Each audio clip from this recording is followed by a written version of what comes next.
Welcome to Moe's! If you've never tried the stacks at Moe's, it's like a roller coaster. Filled with 2 crispy tortillas, you realize something big is approaching.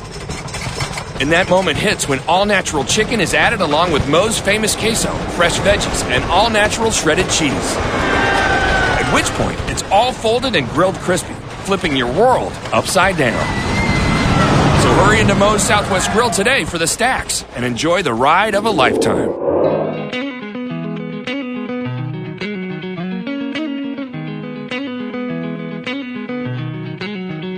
Back on the Monday Morning Quarterback, NorthJerseySports.com's original multimedia series talking all things football across North Jersey. And we have come here tonight to not only praise the 2015 high school football season, but also to bury it. It is all over as we reconvene here for the last time this season. This is season 3, episode 14, if you can believe it. We've been at it since early September, and it's been a crazy year. I am Corey Doviak, being joined by 2 of my 3 regular co-hosts. One has been eliminated tonight. He has already moved on to the winter season as Richie Ballgame Barton has decided to go watch Seton Hall University against Troy University tonight, leaving us with just 2, including our own NorthJerseySports.com football insider, Jimmy Avatabile. What's going on, Jimmy? How's it going, Corey? Another season is past. Yes, and it was a great time hanging out with you this weekend down at MetLife Stadium. And it was also fun, the cameo appearance. But you know what? I just want to set the tone a little bit here. Hold on one second. Here we go! Come on, Brandon. Yeah. I'm gonna make sure my girlfriend listens to this show.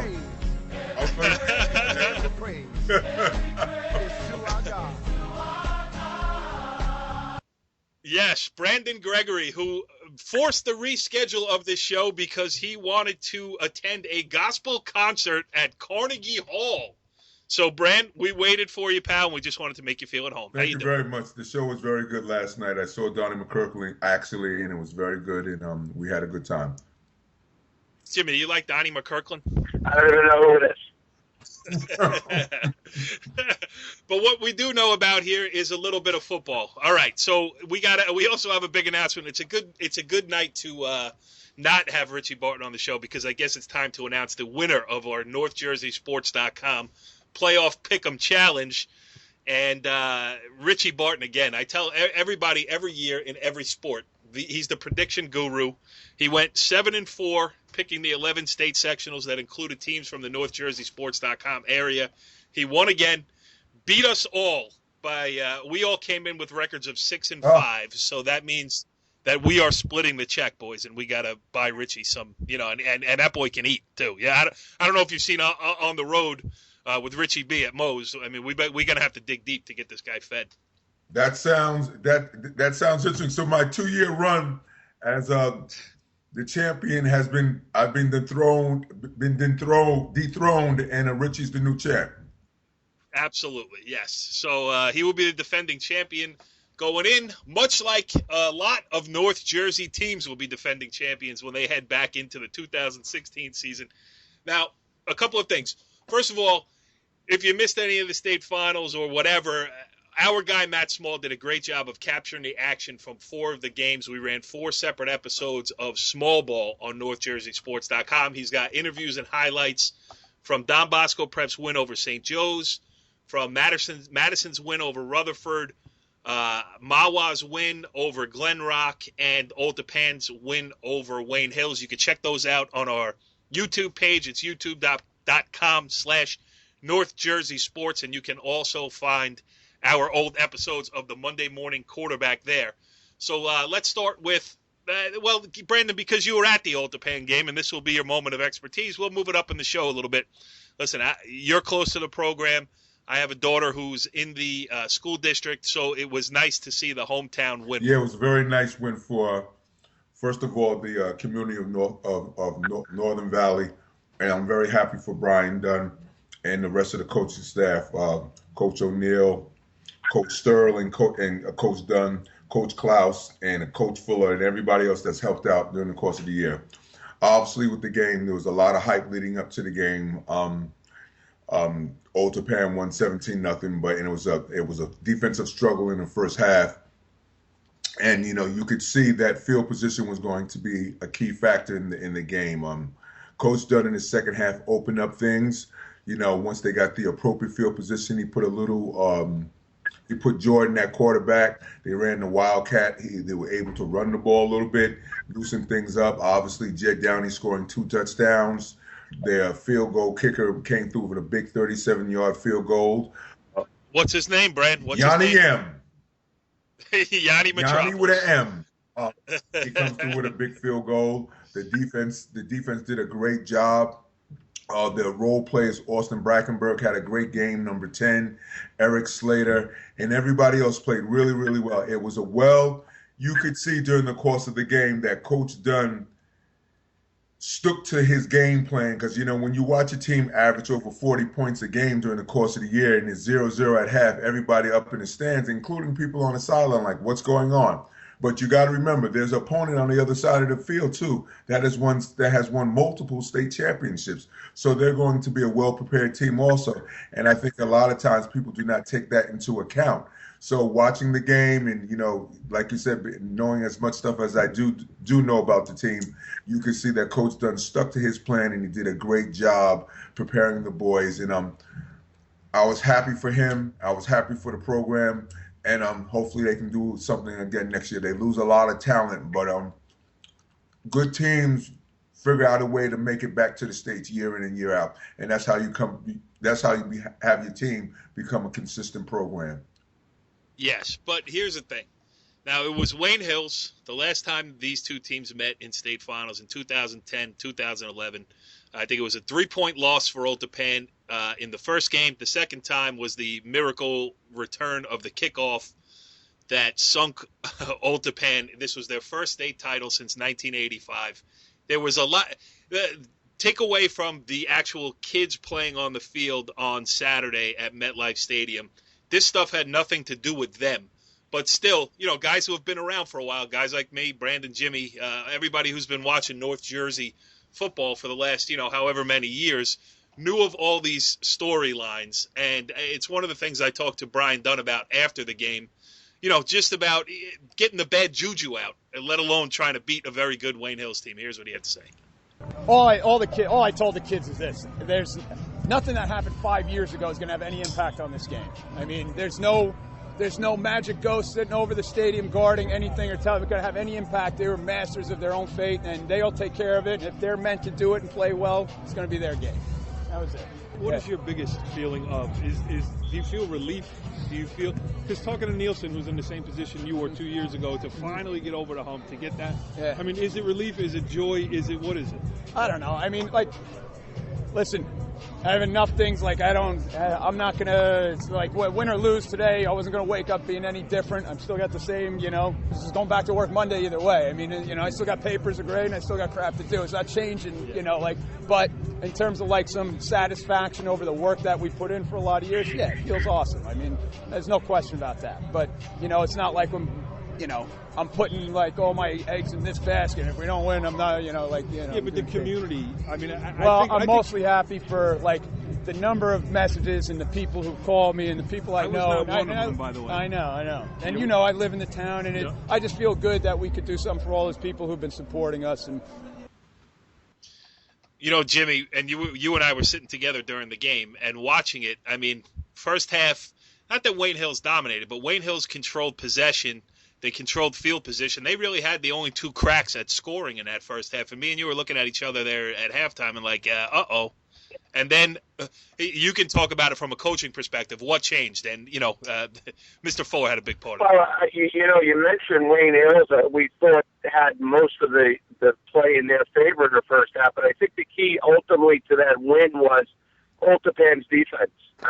Everybody mentions their offense with good reason. They have some very, very very, very talented skill players, but it was the defense that kept them in that game. It very easily could have been 7-0 or 14-0 Wayne Hills at halftime. But, going into halftime, you almost seen Wayne Oltapan came out a little bit more relaxed. And once they got that first touchdown, you could feel that dam break, and the momentum just swung in their favor. And, they just very, very happy for Coach Dunn and those guys. They put in a lot of time, and, happy for the whole program. But you also made a great point when you saw them come out in the Wildcat with Fuller, and it's something they've done all year long. But they started the second half with it, and you kept saying stretch the field, because you don't want to be running between the tackles with Wayne Hills. They're big, strong, and once Jordan started getting to the edges, that opened some things up. No question. It seemed in the first half that the game, obviously Wayne Hills wants to make it a game in a phone booth. They want to put a physical game on you. And I think a little bit early, Oltapan got caught up in that. And then once they were able to spread the field, they ran a lot of jet sweep stuff, with, Mr. Fuller at quarterback. And just the threat of him running the football, you see what it did to the secondary. They brought up, and they were able to hit Downey, a kid you mentioned who, broke his leg 5 or 6 weeks ago. And to come back and play, that tells you a lot about that kid. And certainly how much that program wanted that championship. Yes, I caught up with Jordan Fuller for a brief interview after the game. The staff there at the MetLife Stadium kind of moves you around a little bit, gets you out of your comfort zone, trying to, do your job as a reporter. But, all that being said, couple of seconds here with Jordan Fuller. At halftime, was there a heightened sense of nerves, or did you guys say, like, hey, we didn't play a great half and it's still 0-0? No, that's exactly what it was. We didn't play to our best the first half, and we really came out with some fire in the second. Yeah, and how about, I was asking Coach the same thing, is there a sense of relief? Because you've been carrying your family legacy as much as he's been carrying the Oltapan football legacy. Is it a relief as much as joy, or is it just joy? Relief as much as joy, because, it seems like every year we would lose in the semifinals, and it really just sucks. So, I'm glad we got over the hump and we were able to win it.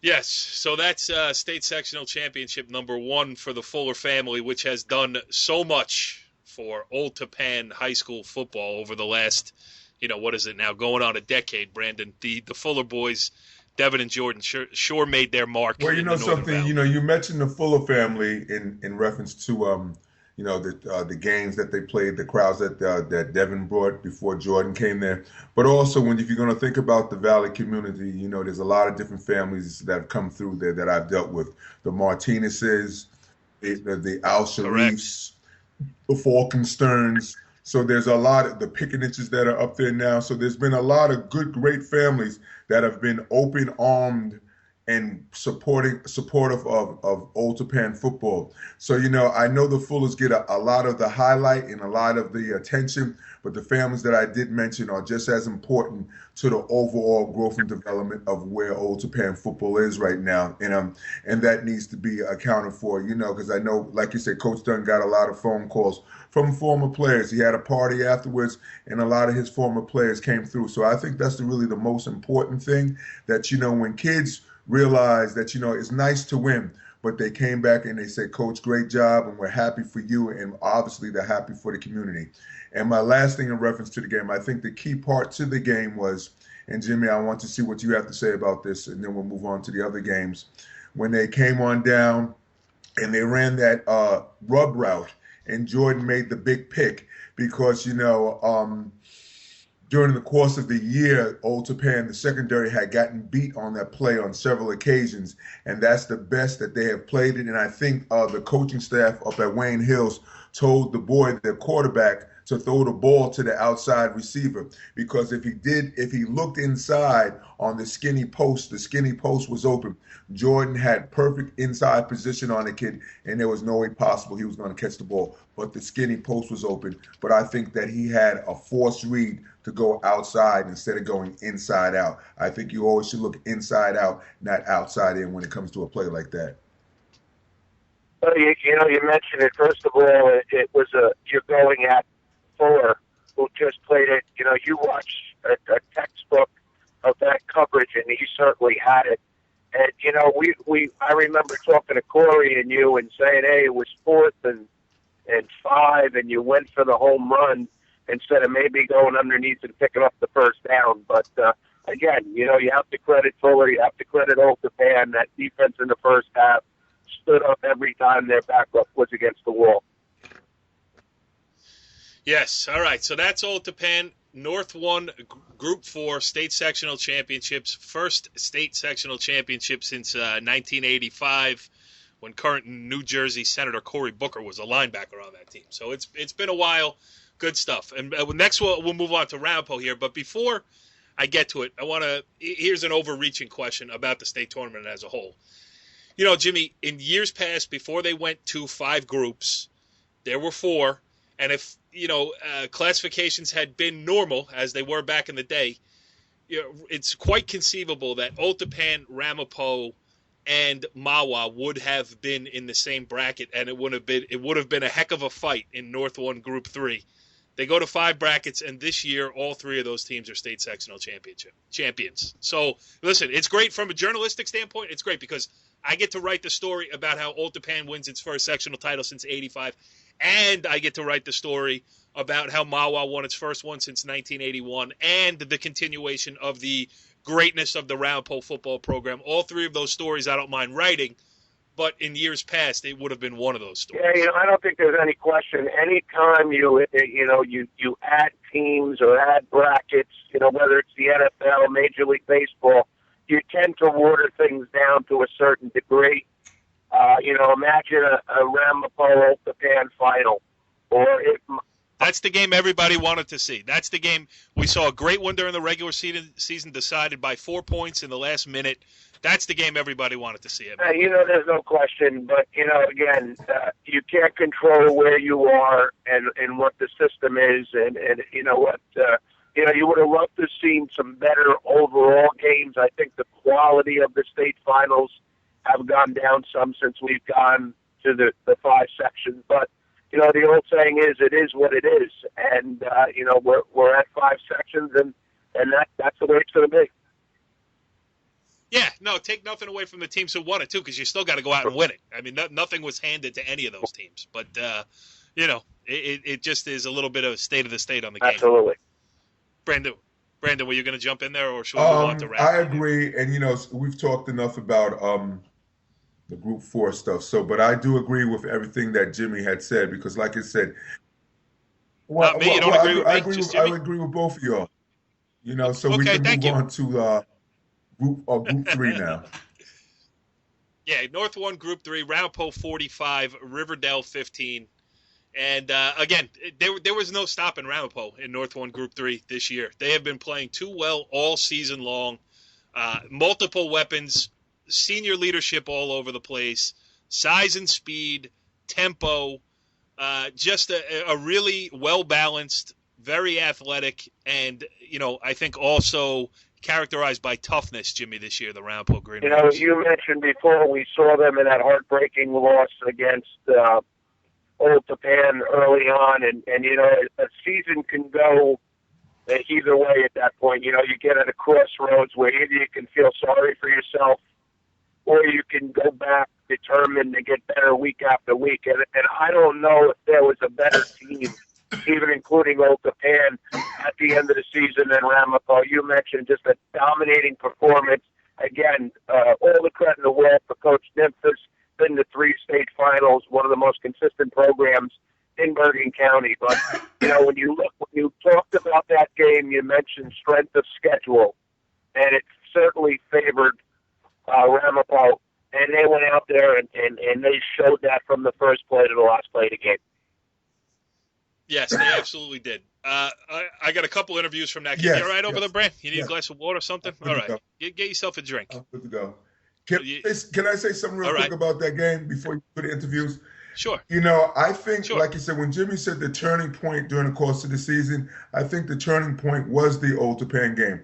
Because if anyone wants to go back and listen to that interview, Coach Gibbs was very positive after that loss. And I think the Old Japan game really gave him an indication of where his team could go at the end of the year. And obviously, the results speak for themselves. But I think after listening to that interview, if you listen to it, he was like, he wasn't down, he wasn't upset. He was like, okay, we're in a good place at this point during the year, and I think that this is going to lead to great results at the end. And obviously, like you said, with Coach Gibbs and the rest of the crew up there, they do a great job on both sides of the balls and special teams, and the results speak for themselves. And DJ, as usual, like Jimmy said, it has a consistent program at Riverdale, and he'll figure it out, and I wish him well to win the state championship also.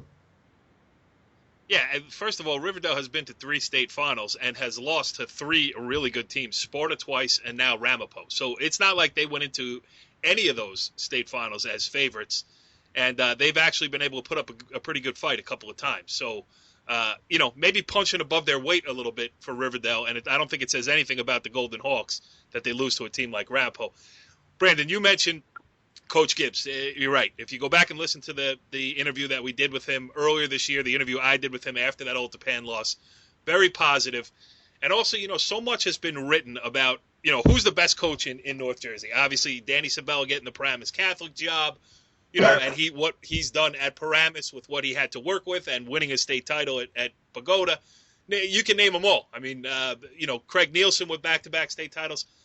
Listen, Drew Gibbs replaced Jimmy, can we say that Mike Miello is a Bergen County football coaching legend? Yeah, I don't think there's any question. And I'll tell you what, that program has not skipped a beat. I mean, they are there year in and year out. And if you want to win a sectional championship and you see Ramapo in that bracket, you have to go through them. Yeah. Well, my point being is that Mike Miello is a bona fide and legitimate Bergen County high school legend who has won 4 state championships with Ramapo. Drew Gibbs just won his 5th. So, that tells you what you're dealing with here. In the conversation for best coaches in Bergen County has to be Drew Gibbs. I caught up with him after the game, and here's what we talked about. They came out, they did a nice little trick play early, formation just out of something, and they had a great trick play down on the goal line. But one thing we felt confident was they were going to really struggle to score against us in the red zone. You can see that. They can move the ball to the 20s, but in the red zone we get pretty tight. And by not giving up the big play, we were able to keep their score low. You look at the scoreboard the last 5 weeks or so. Yeah, I thought we were a dominant team. I thought it was the development of our young players, and again, a lot of that credit goes to the senior leadership and their work ethic and practice. But our juniors really, by the end of the season, were stepping up, and they were outstanding. I think tempo bothered them too. I mean, you guys just you got a little more depth, a little more. You see it in the second half. Yep. It usually does. Our offensive line was able to take over in the second half. And I thought the skill kids stepped up early, but in that second half, we just kind of started pushing them around up front a little bit. Gibbs 5 and the yellow 4. Mike's a great coach. Just to be mentioned in the same breath as him is an honor. And humble, too, Drew Gibbs. I mean, doesn't toot his own horn and just goes out and coaches some good football year after year. He's a guy, too, Jimmy, who changed his whole back when I started covering Ramapo and Drew Gibbs took over. I mean, they were your typical pro sets, big fullback, run a tailback at you 30 times a game. Now they spread the field, throw it all over the place. He's evolved with the times here in football, and, they just keep marching on. I don't think there's anybody that does it any better in Bergen County or North Jersey that puts his players on the field and puts them in positions to succeed. I mean, you mentioned the spread offense, and you have to mention one thing about Ramapo. They continue to get kids that play 2 and 3 sports. Okay, a lot of these seniors are also basketball players that have been in big spots in county tournaments in basketball, and that just feeds right back into football season. They go out there, they're not intimidated of the situation. And I think a lot of that has to do with Ramapo having a lot of 2 and 3 sport athletes. Yes, this senior class here, and 3 kids off the top of my head, Keith Wetzel, Joe O'Hagan, Ryan Curtis, were a part of the freshman basketball team that won the Bergen County freshman basketball tournament. Now they're going into their senior years here. I talked to Joe O'Hagan after the game, and, a little-known fact, Joe Sandberg, the head basketball coach, had a 7 a.m. practice on Saturday, the day of the state football final. Now, the football players didn't have to go, but they got a lot of catching up to do. I'm sure they didn't get to enjoy the state final football win for all that long before they had to lace up the sneakers and get on the hardwood. But here's Joe O'Hagan after the game. Our motto every time we break down is as one, and this team really exemplifies as one.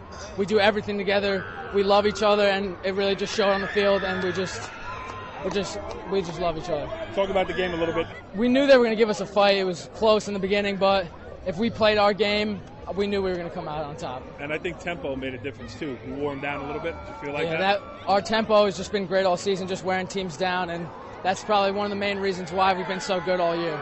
So is it an excused absence from the 7 a.m. basketball practice this morning? Or are you in trouble? I think so, yeah.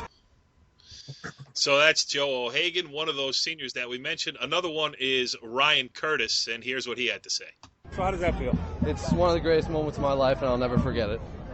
And to do it in that, when you look at that, 45-14.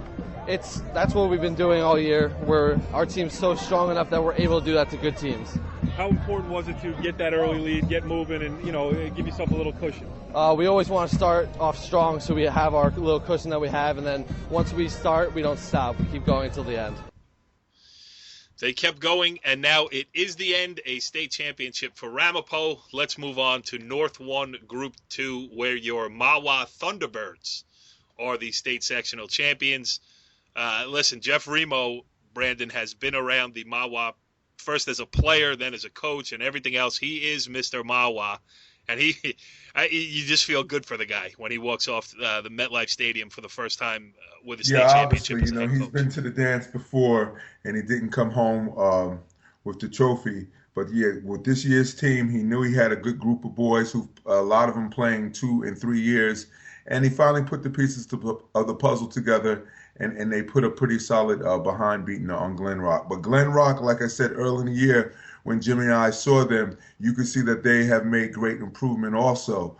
And Coach Kurtz and his crew has nothing to be embarrassed of. And I think these are 2 teams that will get better moving forward in the immediate future next year, Corey. Yeah, and I think the reclassification to 5 brackets, it hurts a team like Glen Rock, because now they're a bigger school than what is normally considered a Group 1 school. But, Jimmy, to me, and we watched the game together again, it looked like Glen Rock was a Group 1 playing up to a Group 2, and it looked like Mahwah was a Group 3 playing down to a Group 2. And they had some advantages, both in size, strength, and numbers. Yeah, you're 100% right. I don't think there's any question. There's where that 5, if they were a stretch 1, that was a 2. And Mahwah, when they probably found out they were moving from 3 to 2, they must have really been smiling in the summer. But, I think the key to the game was Mahwah's patience on offense, the mindset of going in there and trying to establish the run, and more importantly, sticking with the run game. As you mentioned, James Siliento, a kid last year that was a wide receiver that was thrown into the quarterback spot when Coach Remo's son, injured himself in the first game. And I'll tell you what, that kid really went out there, really had a great game. I think he ran for close to 200 yards. And they used their physical advantage to perfection in that game. Yes, and not only a great athlete, as Coach Remo called him, one of the best he's ever coached, and that's saying a lot because Remo's coached a lot of good ones. James Siliento is one of the nicest kids that I've ever had the chance to interview. You heard it earlier this year here on Monday Morning Quarterback when we had him as a guest on the show. Well-spoken, respectful, everything else, and you could tell that this one meant a lot to him. Here's what he had to say after the game. This is my last game, whether I like it or not, and I want to go out with a win. I mean, bottom line, I just said play for me and I'll play for you. And that's what happened. Mike Peltecki with that huge pick 6, I mean, that was incredible.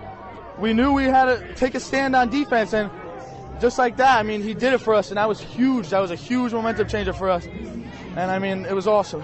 And also coming out right after the half and going the length of the field and really, they go in there to regroup, they make some adjustments, and boom, they come out and give up another touchdown. I don't know, we just said, because they're a good team. They could pass, they could do everything. And I said, guys, they're not just going to lay down and turn over for us. We're going to have to play this entire game. This is not going to be like a game that we've ever played before. I said we are going to have to show them that we are good for all 4 quarters and not let up. I said they're not going to turn over. They're not going to roll over for us. And that's what we did. They listened to me, and they played their hearts out, and I'm proud of my team. Coach Remo said this is one of the best days of his life. Where does it fit for you? Right up there. One of my best days of my life, too. I mean, we wanted this. Talk about what it means for Mahwah. 1981, I mean, you weren't even on this planet last night. No. You won the state championship. Amazing. I mean, we had a couple guys that were a part of the state championship loss, and they they are still bitter about it, and they still remember. And that's what they kept saying. They said, win or lose, you're going to remember this game the rest of your life. And it's going to be a good memory or a bad memory. And I said, guys, let's just turn it into a good memory. I mean, the whole community, the school, my family, everyone came in and supported me and my team. And that was huge for us. That was huge for us. What a way to go out for James Siliento. And he mentioned Mike Peltekian in that interview. And he lived the lineman's dream when he picked off a pass and went 19 yards for a touchdown. That was really – Mahwah was up 17-0 at that point. Peltekian, pick six, 24-0, game over. Here's what Peltekian had to say after the game. That's got to be the dream. See the ball coming? Just take me through the play, what you saw, what your reads were, and how it fit. I got in. We ran a blitz. I ran off the pressure, and I was just let in easily. You don't get let in easily on the offensive line, especially if they're a state championship football team like you don't get let in that easily. I said something's happening. I just stopped, and the ball was just in my hand. Like I looked, the ball's in my left hand, and I just said, "Let's go!" Like I'm taking it. Did you have time to say I should probably catch this and run it in, or did it just all happen in a blink? I just said, "I hope I don't get caught from behind." That's all I said. Right. I hope I don't get caught from behind. Would they have busted your balls if you got caught? 100%. Especially all my friends, family members, teammates. I would not hear the end of it. So just what does this mean for Mahwah? This is just, it's a statement. It's a statement that we're, like, the next class has to hold. The next class has to come in and prove that they can be a state championship team also, because we have juniors playing, and we're going to have sophomores that are going to step up, and we just got to prove that. They got to prove that they can keep this tradition going.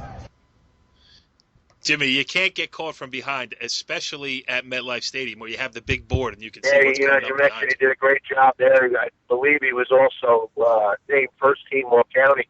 You know, from a personal standpoint in that game, both quarterbacks, Gillette from Glen Rock and obviously James Siliento from Mahwah, you know, both families, you know, parents grew up in Lodi, kind of grew up around the same time I did. So it was very interesting growing up in Lodi to see both quarterbacks playing in that game, one for Mahwah, one for Glen Rock. Yeah, and Gillette, I'll tell you, he took a pounding. I give that kid a ton of credit. He picked himself off the ground every time. And as it got out of hand a little bit late, you know, he could have said at any point, you know what, I'm going to stay down here. He didn't do it at all, fought to the end. And it was a great season for Glen Rock. I mean, again, they were up against a Mahwah team that was a juggernaut in Group 2. And Jeff Remo certainly enjoyed it. You know, I was telling my coaches, this is probably one of the greatest days of my life. I've been on planet Earth 53 years, and I can't explain how happy I feel right now. And I mean that sincerely, one of the greatest days of my life. 34 years to end that drought. No doubt about it. And we had a plan starting in January. We had T-shirts made, win at MetLife, and the kids wore them all year, and they got it done today. I think, you know, we got some tough kids at Mahwah, and we pride ourselves in being tough, and they played tough today. Good stuff, and you can tell, I mean, just, you know, the good feelings after a state final. The whole town comes down to MetLife Stadium. They get their moment in the sun in the big stadium. It's a very together, you have that feeling of togetherness as a town, as a community. And you could even tell, because I interviewed, listen, it was the last weekend of the season. These were my last interviews of the fall season. I went all out. I even talked to Mahwah Athletic Director Roger Pelletier, and he talked about what it means. This is one of the goals that these kids and these coaches set every June when they start their summer workouts. I know Jeff, it's been 15 years since the last time we played in it, and Jeff still thinks about that game every day. So this is really the culmination for him of everything he's been working for the last 19 years as the head coach of this program, and before that as an assistant coach. So it right now it means the world. How about that, yeah, Brad? You know something, I'm happy for Coach Remo. Obviously, we had him on also early in the year. And good guy, very fair man, very honest. And, you know, football is just such a time-consuming sport. Plus, he's the head baseball coach at the school. So he has dual responsibilities, and his programs are always good. And something that Jimmy had mentioned earlier in reference to kids that play 2 and 3 sports during the course of their high school career. And the only way Mahwah and the Glen Rocks can survive if they do have kids that play 2 and 3 sports. So it's important that, if to all our listeners that do listen to us, that, we never talk about kids that are just single sport players as far as saying that that's the best athlete. We feel like the best athletes are kids that play multiple sports, because my take on all has always been the more anybody competes, via being a wrestler who's a football player, a baseball player who's a football player, a track runner who's a football player, or a football player who plays basketball, the more you compete, the better competitor and athlete you will be in your main sport. Yes, absolutely. All right, so that is North 1 Group 2. The other stuff, all right, let's get to North 1 Group 5. And, Jimmy, you are the only one of the three amongst us who was at that game. I have a couple of interviews sent in by our own beloved Brian Carr, but why don't you set the tone a little bit about Ridgewood PCT? Ridgewood having won the regular season matchup in overtime. The first round went to Ridgewood, and it's very simple for Ridgewood and Coach Johnson. They are what they were 30 years ago. They're a ball control, wing team offense that wants to run the football. And if you allow that, it's going to be a long day. And what Passaic Tech did was force them to throw the ball, not an advantage to Ridgewood. Okay, they did a super job against the run, right. And Passaic Tech just did enough offensively to run the ball behind their big left tackle, their junior left tackle, and basically took the game away from Ridgewood in the second half. Yes, and a big win for Passaic Tech. This is their wide receiver / cornerback, Yasir Thomas, talking about it afterwards. Big touchdown. Really made a difference in the game, I think. Got team up by 13. What were you thinking on that play? Big 60-yard bomb. I was double covered, so when he threw the ball, I was like, what am I going to do? So I just throw the ball, just attack the ball, and they pass interference me, and I think that helped me more on the catch. Right. Yeah, how does it feel to win this year? You were here last year. Yeah. I mean, coming to play, being that we lost last year, we just came with a different motive this year, that we wasn't losing. We worked hard all summer, right. And it just paid off right now. Coach Dem, we just stuck behind him the whole way. He led us. You can't ask for a better coach. Because he's just a born leader. That's what he is, and it's just a blessing to have him as a coach. Had these guys playing, Yeah, talking about head coach Matt Demarest there, who's done great things with the PCT program. Jimmy, sometimes we forget how good PCT has been over the years. Sent a few guys into the NFL, guys who have good careers in the NFL. Tech has been a power for probably the last 25 to 30 years. Longtime coach Iorado, won multiple state championships there. They were always a playoff contender. And, I got to give Passaic Tech credit for one thing. They were willing to schedule Don Bosco this year. They took the challenge. Even though they lost, they were very competitive in that game for 3 quarters. And I think that gave them a little bit of confidence for the rest of the season. Yes, this is Matt Demarest, the head coach at PCT, after the game. It's just validation that the kids, they work hard. There's a lot of people that don't realize that we are a pretty darn good program. When we go around, this is to show everybody, hey, we can play pretty good football. We had 2 losses this year. We lost in overtime to Ridgewood, and we lost to the state champ, probably potentially the best team in Don Bosco. So I know we don't show up in a lot of people's rankings, but I think they should take notice of that too. Obviously, you were here last year. How much did that motivate you this season to get back here and say the motivation is to get here and for the kids to get better. But we had a great group of seniors last year, and they set a standard for these guys to follow. And a lot of people didn't think we could get here, but this group of seniors really drove us. The first championship since 2001. Yes. How does that feel for you guys? It's tremendous. Again, we're fortunate enough to have a great group of kids, and I think people get to see that, demonstrate that, that we're more than, everybody, people like saying, you got great athletes. Well, you know what, we got a great team. Yes, a great team. PCT first state sectional championship since 2001. That's it. I'm out of interviews, but we got some more things that we should talk about, including the big boys in non-public Group 3 and Group 4. We'll get to that in just a second. let's just mention these other state championships. Verona in North 1, Group 1, a great job by the Hillbillies. North 2, Group 1, Hoboken wins it. We all picked them correctly in our playoff pool here. So good job by the Red Wings there. North 2, Group 2, game that we were all at, a game you could see highlights from on Small Ball on NorthJerseySports.com. Madison ended Rutherford's brilliant season. Rutherford scored on a trick play early in the game, and then Madison kind of took over Jimmy and really, really imposed their will.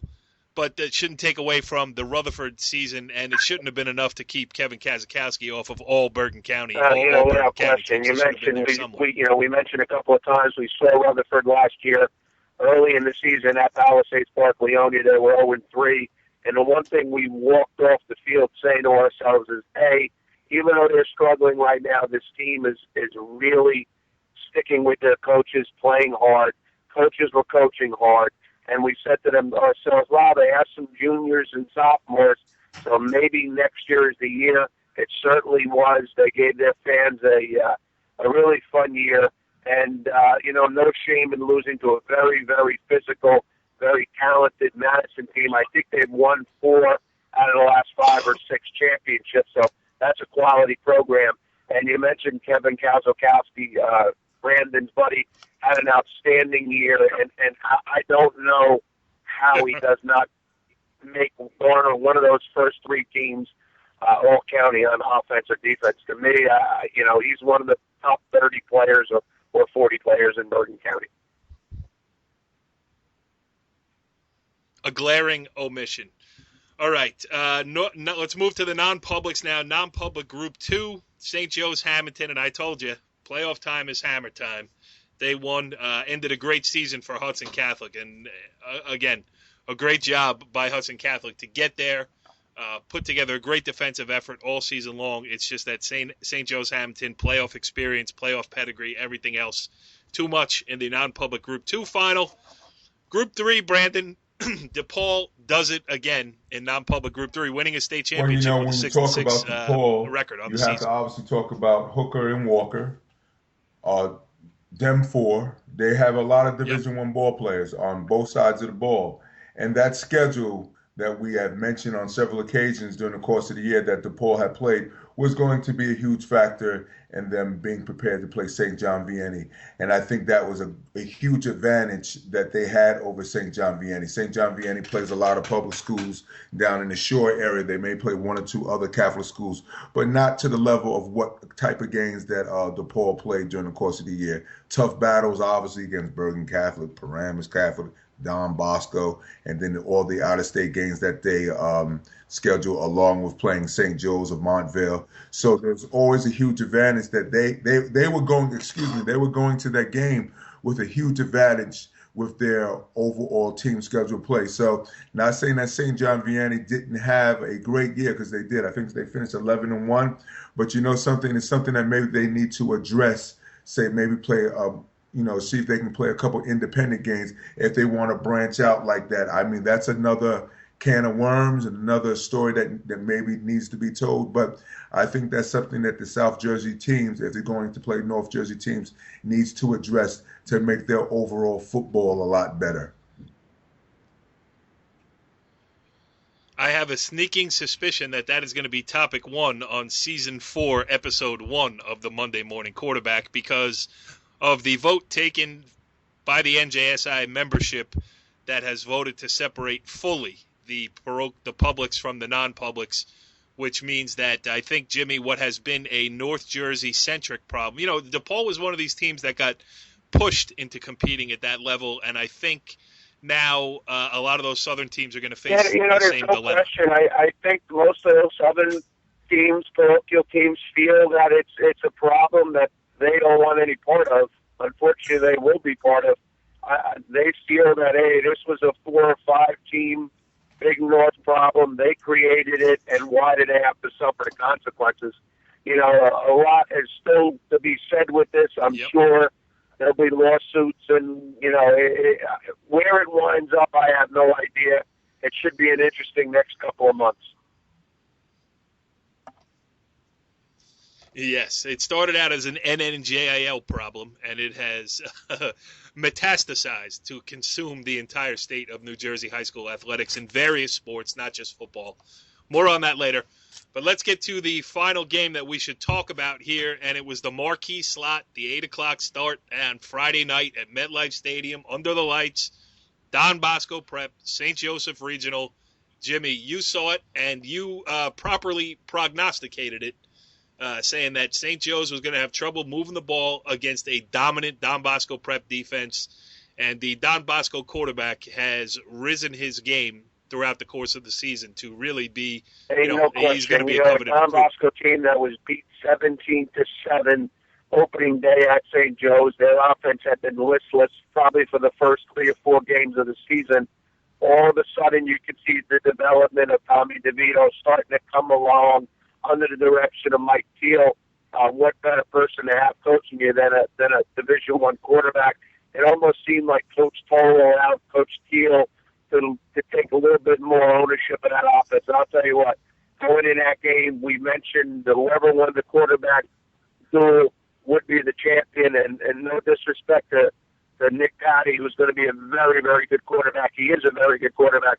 But Tommy DeVito showed he made a couple of great throws, got Bosco up 14-0, and really put St. Joe's in a situation they did not want to be in, trying to come back.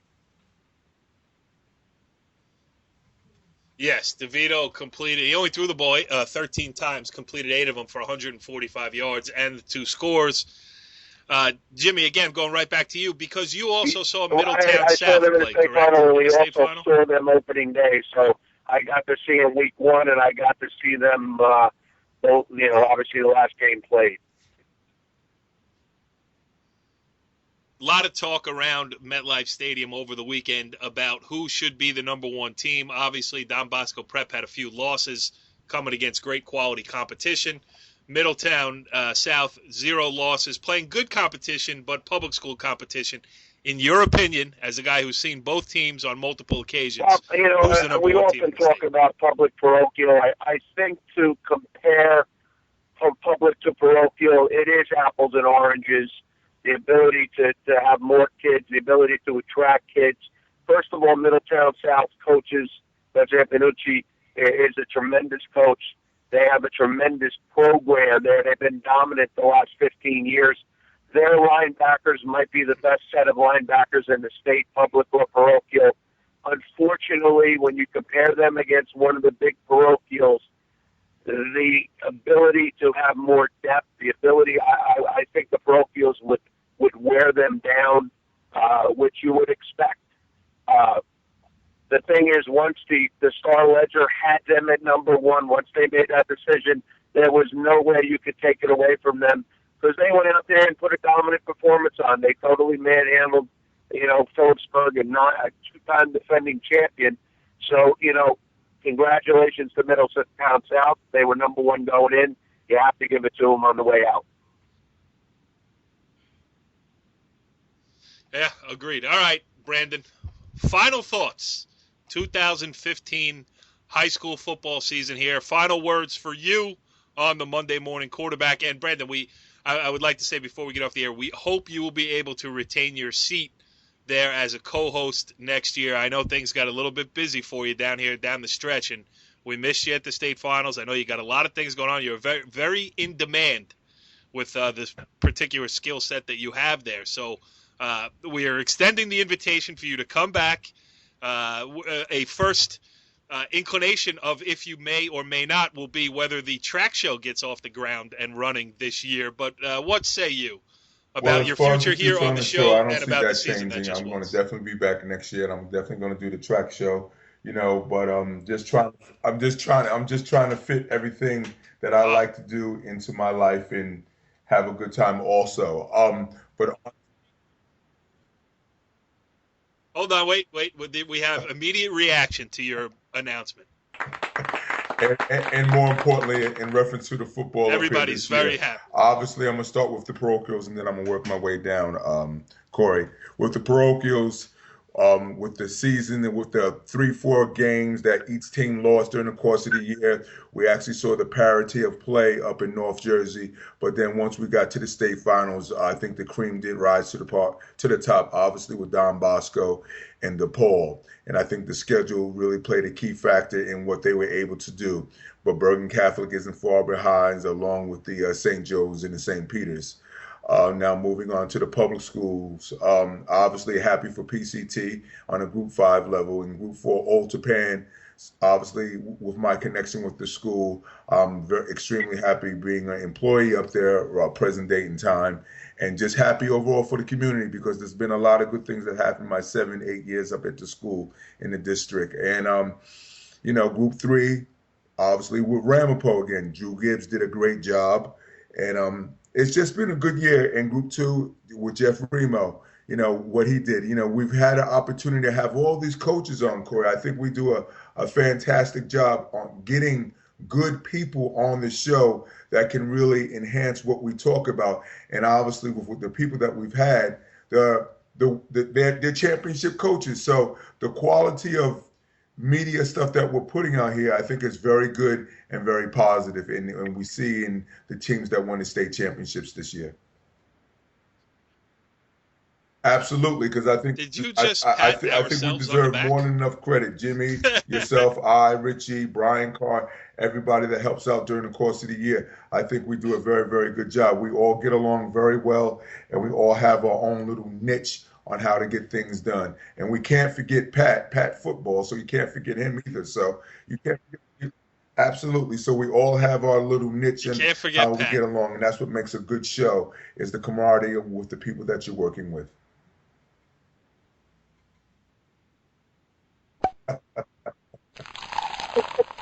Sounds good to me. Jimmy, your turn. What say you? What sticks out to you about the 2015 obviously season? A lot how of do you sum it up? people love the big parochials and the big public schools. I really enjoyed myself this year at the Group 1 level, watching Verona, Cedar Grove, Heights, Presskill, Saddlebrook. To me, there's nothing better than parochial football, but to go down to the Group 1 level and watch like we did at Hasbrook Heights and see teams with 30, 35 players who are laying it on the line. And, it's just as important to them as a big parochial 4 battle. If you want to see good football, go check out a good Group 1 football game next year. And I just wanted to thank you and Brandon and all the crew for having me on the show. I really enjoy it. And you know what? That last weekend at Giant Stadium is more like a homecoming, with us and other people that you probably see once or twice a year. And, I really want to thank you. Well, Jimmy, I got news for you, pal. You are the show. So I thank you because your knowledge is really on a par with nobody else. It goes back a long way. You have a memory that is unbelievable. The people that you helped get us on the show, your connections in the parochials have kept our toe in the door there. Your love of Group 1 matches my love of Group 1. So and you're just bragging about Group 1 because you picked Verona to win, and you did. So I know I had Park Ridge. But listen, it was a great season here. On the Monday Morning Quarterback. I totaled it up. We had 26 guests on the phone during the season. We did countless more interviews via tape and everything else, probably 100 in total. Different people appeared in different variations on the show this year. So it's not just us. It's good stuff. We get a lot of great feedback from people who listen, so we appreciate that, and we will do it again next year. Now, Brandon, let's do this and go out the right way here. We'll see you next year for Season 4, Episode 1 of the Monday Morning Quarterback. And our sign-off is brought to you by our own Brandon Gregory. Here we go.